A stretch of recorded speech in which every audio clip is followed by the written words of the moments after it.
இந்த ஆதியும் அந்தமும் இல்லா அரும்பெரும் ஜோதி என்று தொடங்கி இப்போது இந்த பாட்டுல ஆதி எது அந்தம் எது என்று விளக்குகிறார். எல்லாம் இந்த பாதம் தான். அத வள்ளுவர் கற்றதன் நற்றால் தொழாரெனின் கற்றதனால் ஆய பயனின் என்ன பயன்? ஒண்ணுமே இல்லை. கல்வி என்பது இந்த உலகத்துல உள்ள செய்திகளை எல்லாம் புரிந்து கொள்வதற்கும் தெரிந்து கொள்வதற்கும் ஒரு கருவி.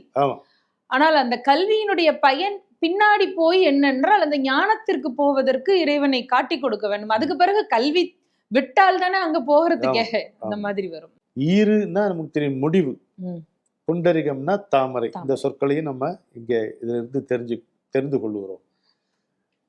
நம்ம உய்யும்படி நம்மை ஆட்கொண்டு அருளுகின்ற தாமரை மலர் போன்ற பாதங்கள் அப்படின்ட்டு.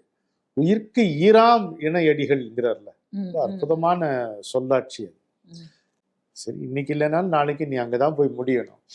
இப்பவே தெரிந்து கொண்டால் அப்பவே அது இந்த வாழும் கணந்தோறும் நம்ம இன்பத்தில் வாழலாம். அதுதான் வாழ்வாங்கு வாழுது.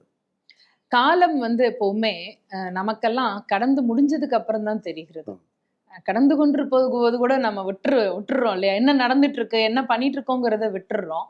இறைவன் எல்லாத்தையும் கடந்து நிற்கக்கூடியவன்.